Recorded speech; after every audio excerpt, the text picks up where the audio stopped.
I'm a guy that's into space.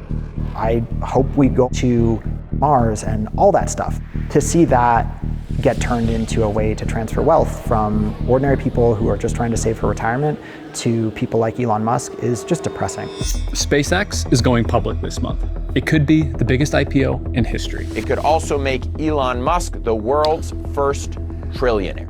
Millions of Americans like you and me are about to become SpaceX shareholders. We won't buy a single share. The reason why I described it as a bag holder situation is because it feels like it's getting engineered to be one. Bag holders, IPO, valuations. Sounds complicated. It's supposed to. But you don't need a finance degree to understand it. You need 10 minutes. The whole scheme hinges on something you've probably heard of. Index funds. A good chunk of American retirement savings are tied to them. You pick a fund, it picks an index, which picks the stocks. You don't think about it. That's the point. Index funds are supposed to be safe. Passive. The rules are the rules. Except, if you look closely, the rules seem like they're being rewritten to make people like Elon Musk fabulously wealthy at everyone else's expense. Every piece of evidence we have is that the IPO is being engineered to rise very rapidly after it prices and then fall very dramatically after that. That is a recipe for retail investors especially to take large losses. Here's how the scheme works and what you can do about it. So are there really 3 hours of questions? Or has it? Are you fucking serious? Yeah. I have to be careful about saying things about companies that might go public. You know, that's never been a problem for you, Elon. you can't hype companies that might go public. $1.75 trillion. That's the value Elon Musk has floated for SpaceX when it goes public this month. More than Walmart. Is it worth that? SpaceX is a real company. It shoots satellites up in the sky. It provides things like Starlink. It's a very impressive engineering company. That's Robin Wigglesworth, editor at the Financial Times. There is definitely real business to be done there and real asset value there. The question is whether it is as large as Musk claims it is. George Perkins advises investors where to put their money. Last year, SpaceX made about $19 billion, most of it from Starlink and government contracts. But a company's market value is partially a bet on what that company will earn in the future. That bet is called a revenue multiple.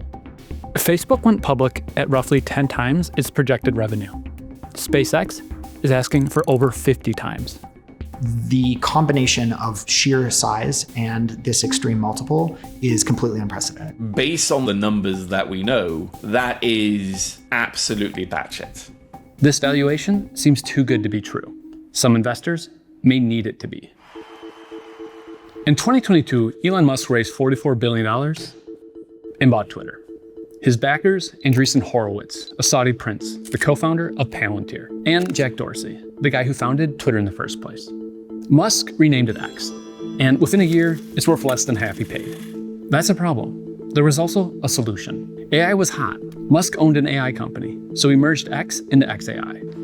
No cash changed hands. X investors received XAI stock. But that solution raised another problem. XAI is essentially a money furnace. The solution? Musk has a rocket ship company.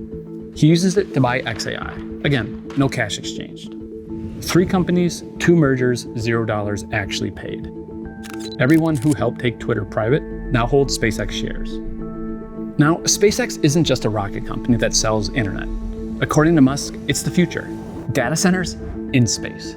If assuming my predictions come true, SpaceX will launch more AI than the cumulative amount on Earth of everything else combined.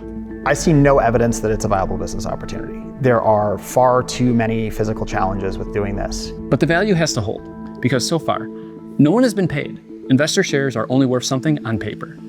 To turn paper into cash, SpaceX has to go public. When a company goes public, it opens its doors. Early investors cash out, get paid for the risk they took. Everyone else gets a chance to own a piece of something that used to be off limits.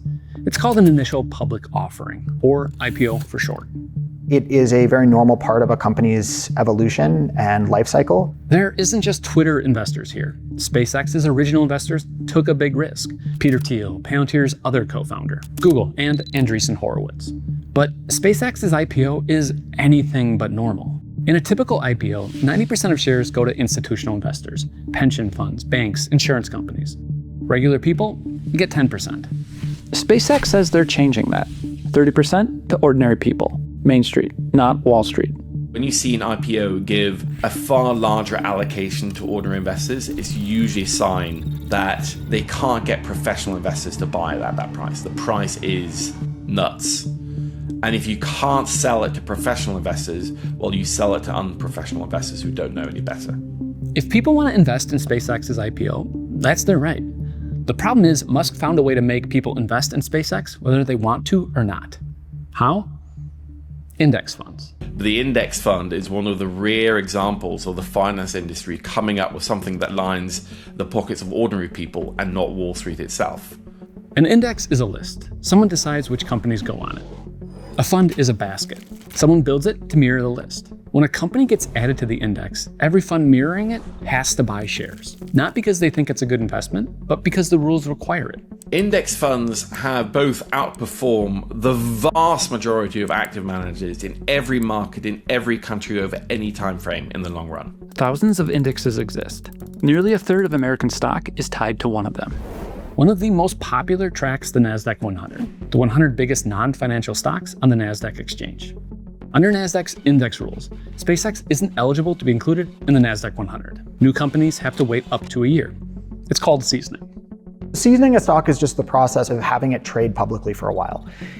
Public markets tend to be unsure of how to handle certain kinds of investments, novel sorts of companies really quickly. Like a rocket company that makes most of its money providing satellite internet and wants to build AI infrastructure in space.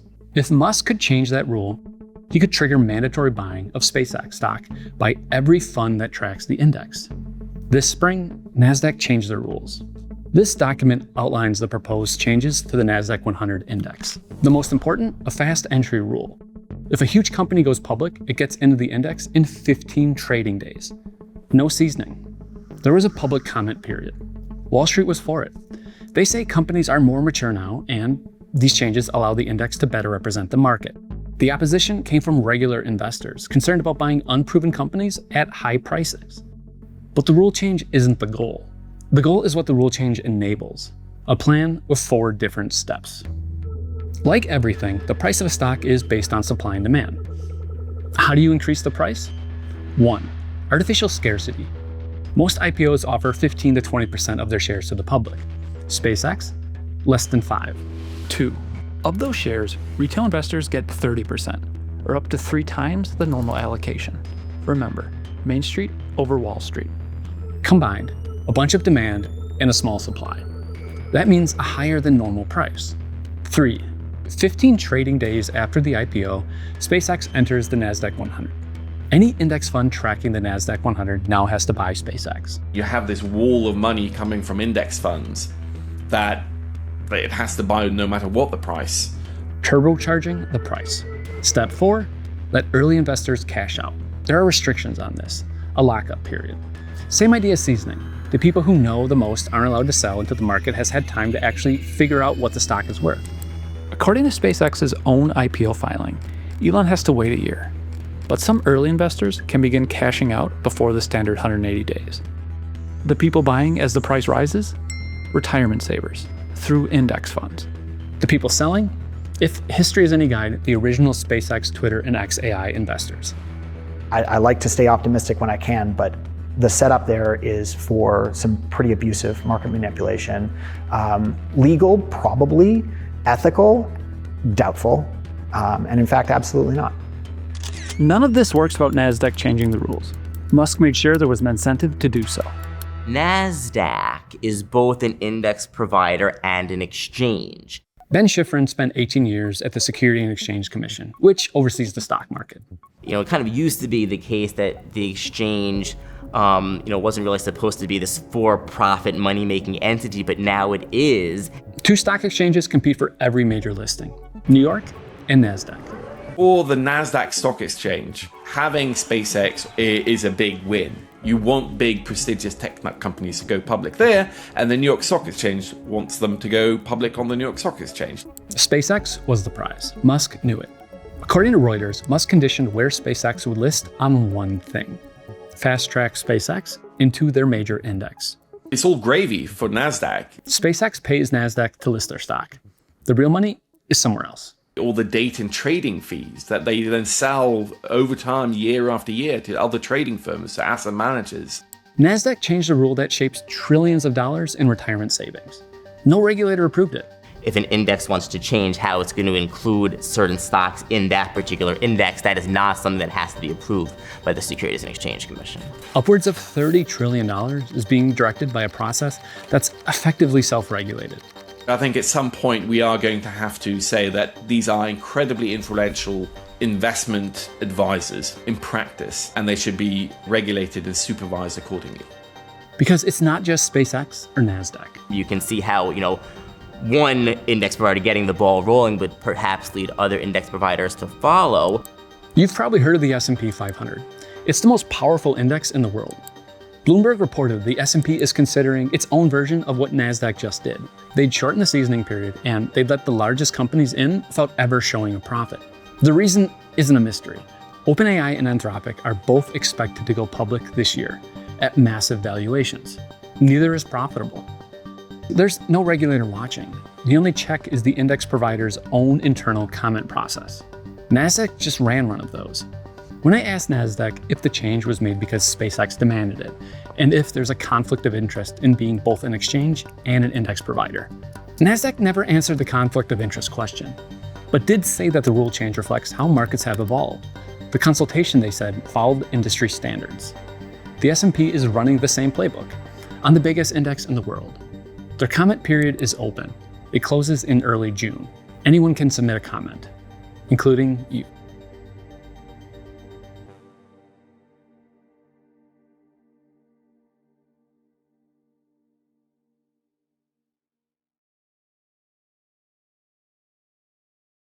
If you liked what you saw, please like and subscribe.